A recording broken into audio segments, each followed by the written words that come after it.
Welcome friends in 12th English class. I would like to introduce you first the contents of 12th English syllabus in brief. There are 4 sections. In first section there are 8 prose. In section 2 there are 8 poetry. In section 3 there are writing skill, in which some new writing skills are also introduced, like mind mapping, statement of purpose, drafting a virtual message, group discussion, etc. In section 4 there is genre and drama, the history of novel and other novel parts as a lesson given to us for study by various writers. This is a brief introduction to our syllabus. Now let's know about the story An Astrologer's Day. So the first lesson of our English is An Astrologer's Day by R.K. Narayan. Friends, this is a short story written by R.K. Narayan. He was born in Rashipuram on 1906 and died on 2001. He was one of the best known novelists among Indian English writers. All his writing or stories have the background of imaginary town Malgudi. His writing is distinguished by humor and unoffending irony. Narayana typically portrays the peculiarities of human relationships. He points out irony of Indian daily life. His style is graceful and marked by genial humor, elegance and simplicity. तर विद्यार्थी मित्रांनो, and ॲस्ट्रोलॉजर्स day या कथेची सुरुवात करण्यापूर्वी काही गोष्टी माहिती होणं आपल्याला आवश्यक आहे. सर्वप्रथम लेखकाबद्दल माहिती. मित्रांनो, आर के नारायण हे राशीपुरम या ठिकाणी 1906 मध्ये जन्मलेले नामांकित लेखकांपैकी एक. त्यांच्या सर्व कथांचं बॅकग्राऊंड मालगुडी नावाचं शहर हे असायचं. त्यांच्या कथेमधील विनोद आणि उपहास हा कोणालाही न दुखवणारा होता. नारायण नेहमीच आपल्या कथांमध्ये मानवी भावभावना, मानवी सहसंबंध यावर विशेष प्रकाश टाकतात. आपल्या कथांमधून, आपल्या लेखनातून भारतीय दैनंदिन जीवन, भारतीय लोकांची जीवन पद्धती, त्यांचं वर्तन, त्यांचे स्वभाव याबद्दल साध्या, सहज आणि खऱ्याखुऱ्या पद्धतीनं भव्य दिव्य असा प्रकाश ते टाकतात आणि भारतीय जीवन पद्धती समृद्ध करतात. Now have the look to the characters in the story. कथेतील काही पात्र. First an astrologer. सर्वप्रथम मुख्य पात्र ज्योतिषी. सेकंड गुरुनायक. दुसरं पात्र गुरुनायक, महत्वाचं पात्र. Third Gurunayak's friend. तिसरा आहे गुरुनायकचा मित्र. And last astrologer's wife. आणि अखेर ज्योतिषाची पत्नी. These are 4 characters, important characters in the story. The story moves around these characters. Now some background characters, though they are not playing role actually, but they support the story to carry ahead. First, medicine seller, औषध विक्रेता. जुकटा driver, घोडागाडी चालक. Sellers of stolen hardware and junk, चोरीचा माल विकणारे दुकानं. Vendors of fried groundnuts, भाजलेले शेंगदाण्यांचे दुकानदार. फ्लॉक ऑफ पीपल, लोकांचा समूह. ऑक्शनियर ऑफ चीप क्लोथ्स, स्वस्त कपड्यांची विक्री करणारे, लिलाव करणारे लोक. मॅजिशियन्स, जादूगार. अँड अदर वेंडर्स, आणि इतर दुकानदार. All these background characters are referred here in the story. Now some important passive things plays a role as characters. आता काही कार्य न करता महत्वाची भूमिका दर्शवणाऱ्या काही गोष्टी ज्या पात्रासारख्या भूमिका आपल्यासमोर मांडतात. For example, outward appearance of an astrologer. उदाहरणार्थ, ज्योतिषाचा बाह्य देखावा जो खूप काही सांगून जातो त्या पात्राबद्दल. And astrologer's professional equipments. ज्योतिषाचे या ठिकाणी कथेत वर्णन करण्यात आलेले सर्व साहित्य ज्योतिषशास्त्राशी निगडीत ते सुद्धा फार महत्त्वाची भूमिका या ठिकाणी पार पाडतात. टॅमरिन ट्री, फ्लँक्ड पाथ, रस्त्याच्या दुतर्फा पसरलेलं, रस्त्याच्या मधोमध असलेलं चिंचेचं झाड. मॅच लाईट आफ्टर लिटिंग चिरूट, चिलम किंवा बिडी पेटवत असताना पडलेला माचीसचा उजेड महत्वाची भूमिका पार पाडतो या कथेत. द ग्रीन लाईट शाफ्ट, आणि ग्रीन लाईट शाफ्ट हिरव्या रंगाचा आडवा तिडवा येणारा उजेड. All these things plays important role in the story. Now we have a look of the story. We are going to through the story An Astrologer's Day. ज्योतिषाच्या आयुष्यातील एक दिवस या कथेला आपण सुरुवात करणार आहोत. Friends, punctually at midday he opened his bag and spread out his professional equipments, which consisted of a dozen cowrie shells, a square piece of cloth with obscure mystic charts on it, a notebook, and a bundle of Palmyra writing. विद्यार्थी मित्रांनो, दररोज दुपारी मध्यान्हाच्या वेळेला हा ज्योतिषी, ज्याची आपण कथा बघत आहोत, तो आपली पिशवी उघडायचा. आपल्या पिशवीतील सर्व साहित्य जे ज्योतिषशास्त्राविषयी निगडीत होतं ते पसरायचा. विच कन्सिस्ट ऑफ, ज्यामध्ये समावेश असायचा त्या साहित्यामध्ये डझन कवरी शेल्स, 12 कवड्या असायच्यात. A square piece of cloth, एक चौकोनी कापडाचा तुकडा. With obscure mystic charts on it, ज्याच्यावर कुठलासा तरी रहस्यमय असा तक्ता, आकृती काढलेली असायची, जशी आपल्याला आता ज्योतिषाच्या मागे दिसते ती चित्रामध्ये.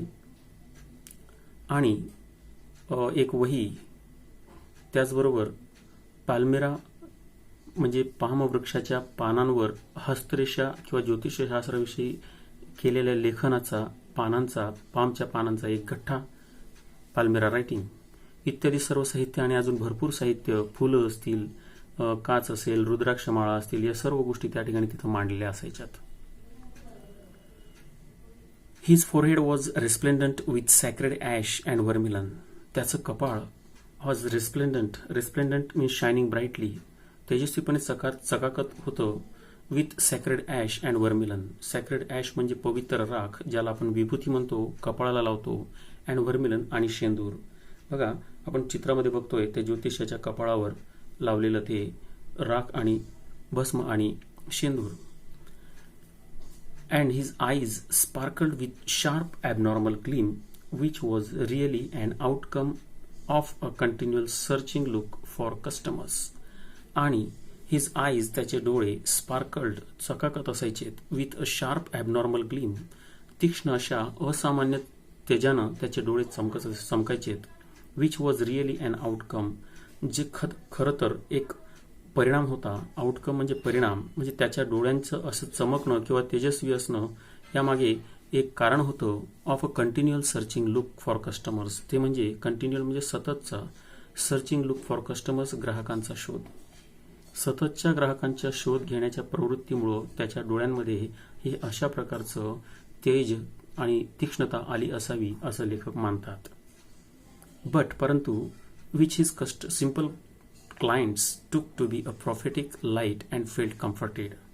आता त्याच्या डोळ्यांचं जे तेज आहे किंवा डोळ्यांचा जो तीक्ष्णपणा आहे किंवा धारदारपणा आहे, हा सतत ग्राहकांच्या शोधामुळे आलेला आहे असं लेखकांचं म्हणणं आहे. परंतु लोकांना मात्र ते जरा वेगळंच वाटतं. त्याच्या नजरेकडे पाहिल्यानंतर लोकांना तो खूप मोठा ज्योतिष तज्ज्ञ असावा, खूप मोठा ज्ञानी असावा, जाणकार असावा असं वाटतं. आणि त्याच्याकडे गेल्यानंतर आपल्या समस्यांचं निश्चित समाधान होईल, आपल्याला आराम पडेल असं त्याच्यासमोर येणाऱ्या साध्या भोळ्या ग्राहकांना वाटायचं. The power of his eyes was considerably enhanced by their position placed as they were between the painted forehead and the dark whiskers which stream down his chicks.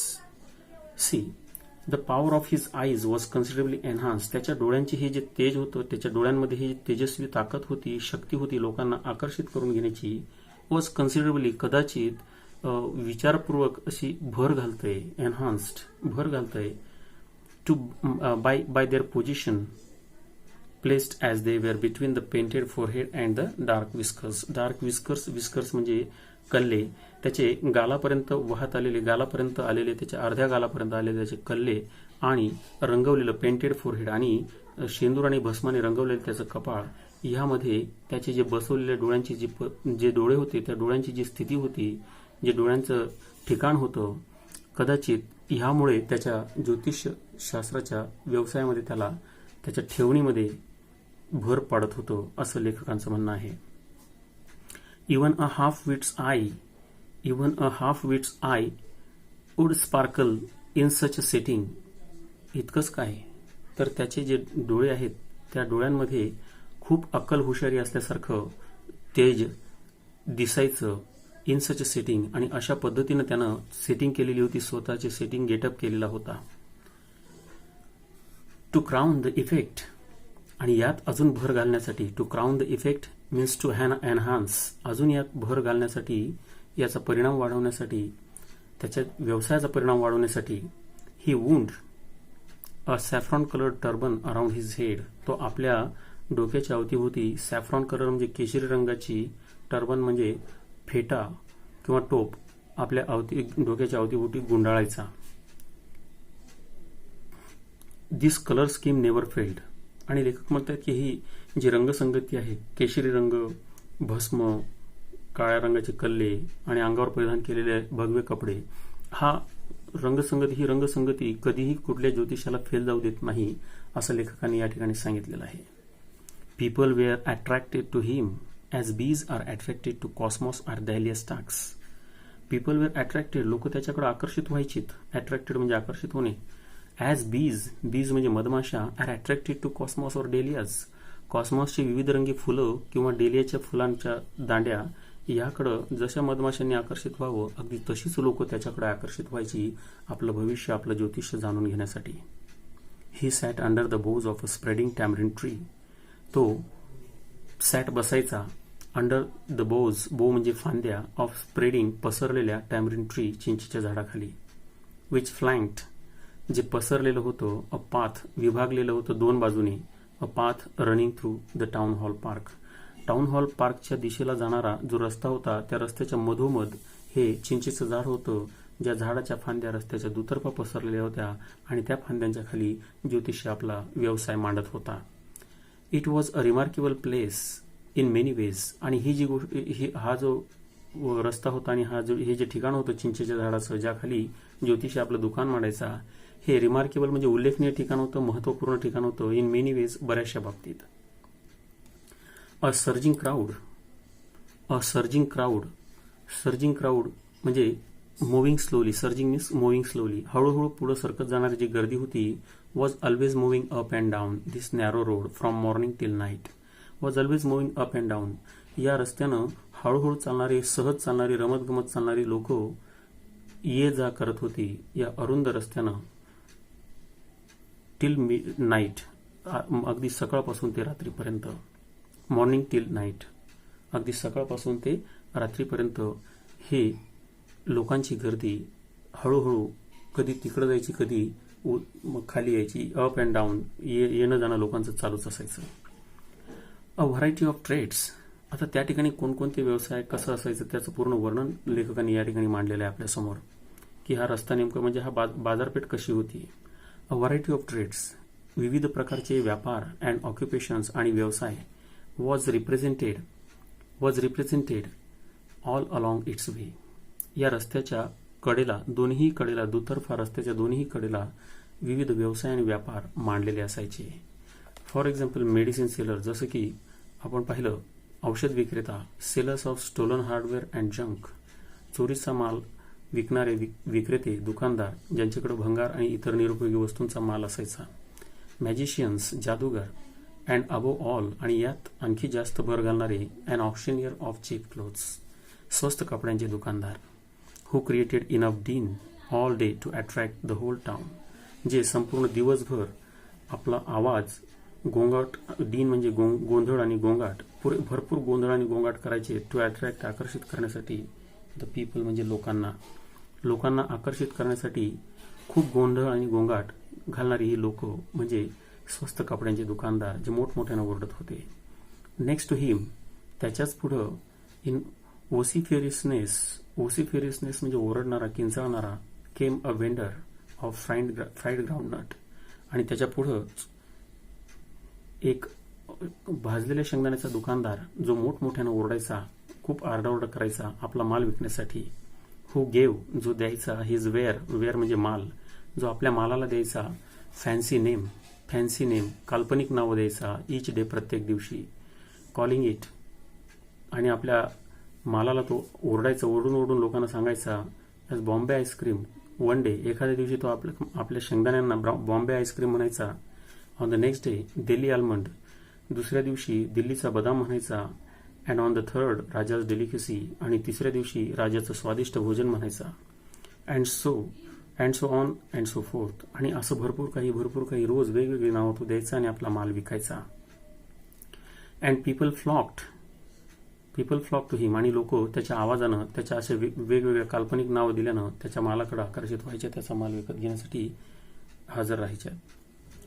लोक त्याच्या दिशेनं आकर्षित व्हायची हा आवाज ऐकून, वेगवेगळे नावं ऐकून.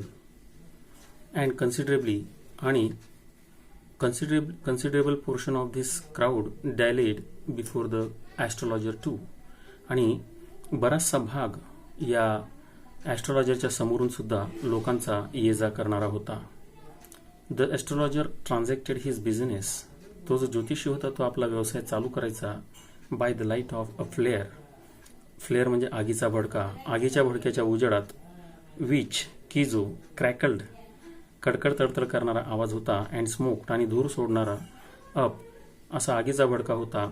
Above the groundnut heap near by, त्या जवळच असलेल्या शेंगदाण्याच्या ढिगाऱ्यावर केलेला जाळ जो असायचा, त्या जाळाच्या उजेडामध्ये, ज्या जाळाचा तडतड आवाज यायचा, त्या उजेडामध्ये हा शेंगदाणे विक्रेता आपलं जे शेंगदाणे विकायचा, त्या उजेडामध्ये हा ज्योतिषी आपला व्यवसाय सुरू करायचा. Half the enchantment of the place was due to the fact. Half the enchantment म्हणजे जादू, एन्चॅनमेंट म्हणजे आकर्षण. Half the enchantment of the place was due to the fact that it did not have the benefit of municipal lighting. या जागेची ज्या market place आहे, त्या market प्लेसची जी speciality आहे, ज्याला आपण म्हणतो खासियत आहे, ती एक होती की या ठिकाणी म्युन्सिपालिटीच्या कुठल्याही लाईटाचा फायदा मिळत नव्हता रात्र झाल्यावर. The place was lit up by shop lights. ही जी जागा होती ती लाईटांनी, दुकानाच्या लाईटांनी उजेडीत झालेली होती, प्रकाशित झालेली असायची. 1 or 2 had hissing gas lights. 1-2 गॅसबत्त्या असायच्यात ज्यांचा हिस असा आवाज यायचा, फुसफुसणाऱ्या गॅसबत्त्या ज्याला आपण म्हणायचो. Some had naked flares stuck on poles. काही मशाली, फ्लेअर्स म्हणजे मशालीसारख्या टेंभा खांबाला जोडलेला असायचा, ज्यांची दुकानं त्या खांबाच्या अवतीभोवती असतील. Some were lit up by old cycle lamps. काहींचे जुने सायकलीवर असलेले दिवे, ते दिवे सायकल दिवे पेटवले जायचे. अँड 1 or 2, आणि 1 किंवा 2 लोक, लाईक द ॲस्ट्रोलॉजर, ज्योतिष्यासारखे माणसं 2-4 अशी लोक असतील, manage without lights of their own, ज्यांच्याकडे स्वतःच्या दिव्याची व्यवस्था नसताना दुसऱ्यांकडून येणाऱ्या प्रकाशामध्ये आपला व्यवसाय ते चालवत असत. It was a bewildering crisscross of light rays and moving shadows. त्या ठिकाणी या ज्योतिषी जिथं बसायचा, ते ज्योतिषी ज्या ठिकाणी बसायचं त्या ठिकाणी इतर ठिकाणाहून येणारा उजेड हा वेगवेगळ्या पद्धतीनं यायचा. वेगवेगळ्या पद्धतीने त्या ठिकाणी त्याचा आडवा तिडवा प्रकाश पडून एक वेगळीच रंगसंगती, वेगळ्याच रंगाची रांगोळी त्या ठिकाणी त्याच्या समोर निघायची उजेडाची. दिस सुटेड द ॲस्ट्रोलॉजर व्हेरी वेल. आणि हे विविध ठिकाणून येणारा जो उजेड आहे, ज्याचा एक नक्षी त्याच्या समोर तयार व्हायची उजेडाची, यामुळे सुद्धा त्याच्या व्यवसायाला एक उपयोगी असं वातावरण निर्माण होत होतं. For the simple reason that he had not, आता अर्थातच एक साधं कारण होतं त्याचं, he had not in the least intended to be an astrologer. When he began life. कारण ज्यावेळेला त्यानं आपलं आयुष्य सुरू केलं ज्योतिषी म्हणून, तेव्हा त्याला ज्योतिषी बनण्याचा कुठलाही हेतू नव्हता. इंटेंडेड टू ज्योतिषी बनण्याचा कुठलाही कल नसताना तो ज्योतिषी बनलेला होता. आणि त्याच्याकडे ही न्यू नो मोर, त्याला कुठल्याही प्रकारचं ज्ञान नव्हतं of what was going to happen to others. इतरांच्या आयुष्यात काय घडणार आहे याबाबत त्याला काहीही माहीत नव्हतं. इतका अज्ञान तो होता. Than he knew that was going to happen to others to himself next minute. जितकं त्याला इतरांच्या बाबतीत माहिती नव्हतं, स्वतःच्या बाबतीत पुढच्या क्षणाला काय होईल हे जितकं जसं त्याला माहित नव्हतं, अगदी तसंच इतरांच्या आयुष्यात काय होईल हे सुद्धा त्याला सांगता येत नव्हतं. कारण ज्योतिषी बनण्याचा त्याचा कुठलाही हेतू नव्हता. तो म्हणजे थोडक्यात काय तर तो बाय चान्स झालेला ज्योतिषी होता. He was as much a stranger to the stars as were his innocent customers. तो ग्रह ताऱ्यांच्या बाबतीत इतका अनभिज्ञ होता जितके की त्याच्यासमोर येणारे साधेभोळे ग्राहक ज्यांना ग्रह ताऱ्यांबद्दल काहीच माहीत नव्हतं, याला सुद्धा त्या ग्रह ताऱ्यांबद्दल काहीच ज्ञान नव्हतं. ही सेड, तो म्हणायचा, the things which pleased and astonished everyone. प्रत्येकाला प्लीज म्हणजे आनंद वाटेल, अँड ॲस्टॉनिश्ड आश्चर्य वाटेल, सुखद धक्का बसेल अशाच गोष्टी तो सांगायचा. जसं की तुमच्या आयुष्यात खूप चांगलं होणार आहे, हे आता तुमचं सुखाचं जीवन सुरू होईल, इथून पुढे तुम्हाला खूप आनंद येणार आहे, तुमच्या आयुष्यातली संकट आता संपलेली आहेत, वगैरे वगैरे वगैरे अशा आनंदाच्या गोष्टी तो सांगायचा. लोकांना आनंद देणाऱ्या गोष्टी सांगायच्या. लोकांना ते पटायचं आणि लोक त्याच्याकडे गर्दी करायचे. That was more a matter of study. आता याच्यामध्ये खूप काही अभ्यासाची गरज नव्हती. Practice and shrewd guess work. आता थोडाफार अभ्यास किंवा सराव आणि श्रीड गेसवर्क. श्रीड म्हणजे धूर्त, गेसवर्क म्हणजे अंदाज. धूर्त पद्धतीने अंदाज काढायचा आणि सराव आणि थोडाफार अभ्यास, यातून त्याला हे थोडंसं ज्ञान प्राप्त झालेलं होतं.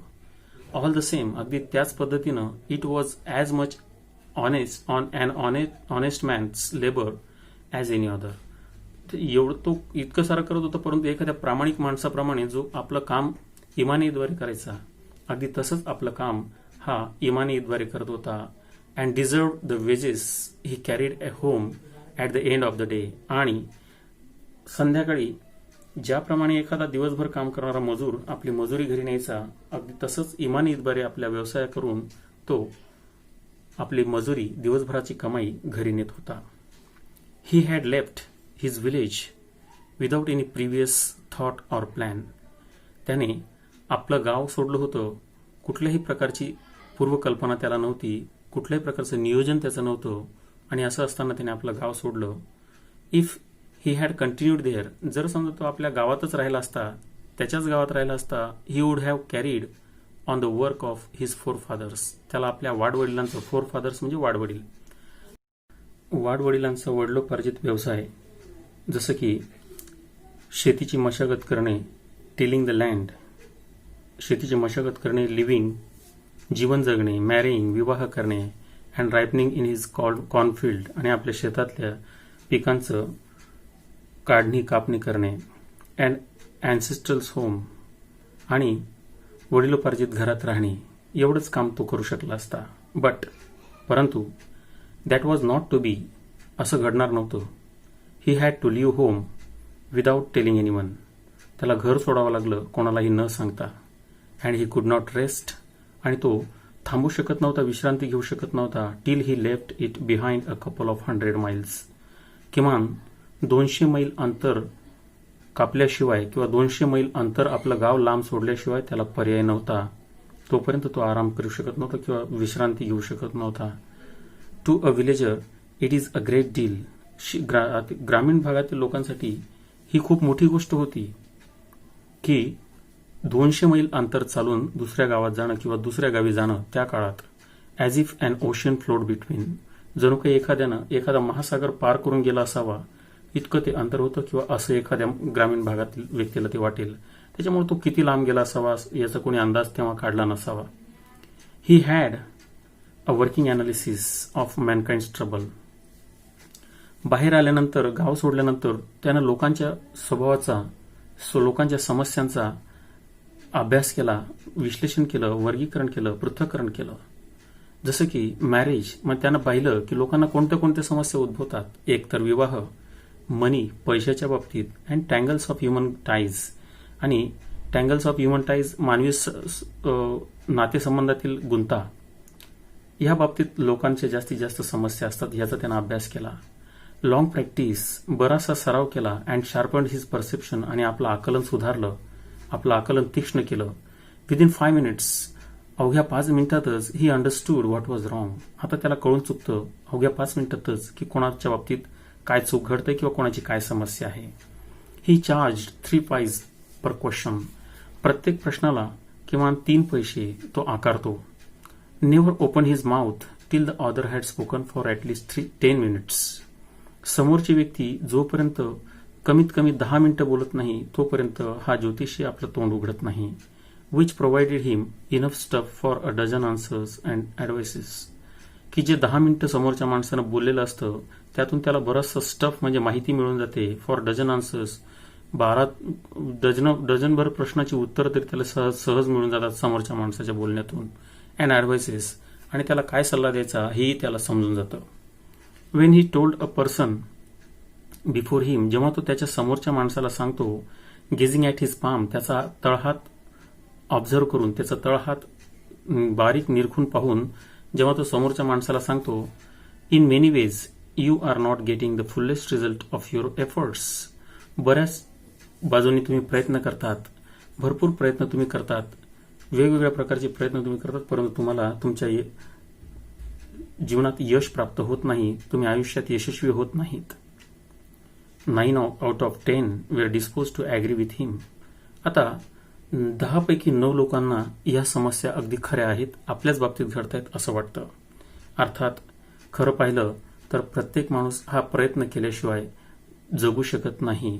आणि 90% लोक किंवा जास्तीत जास्त लोक हे प्रयत्न करण्यात अयशस्वी ठरतात. सगळ्यांनाच पहिल्या प्रयत्नात किंवा 2 प्रयत्नात यश मिळतं असं नाही. आणि म्हणून या ज्योतिष्याने हे सांगितलेलं वाक्य 10 पैकी 9 लोकांना तरी नक्कीच मनाला भावतं, खरं वाटतं. और ही क्वेश्चन, किंवा मग तो पुढचा प्रश्न असा विचारतो, is there any woman in your family. तुमच्या कुटुंबात एखादी अशी महिला आहे का, maybe even a distant relative, कदाचित दूरचे नातेवाईक असेल, who is not well disposed towards you, जी तुमच्या बाबतीत अहित पाहते किंवा तुमच्या वाईटाचा विचार करते, अशी एखादी लांबची तुमची नातेवाईक आहे का.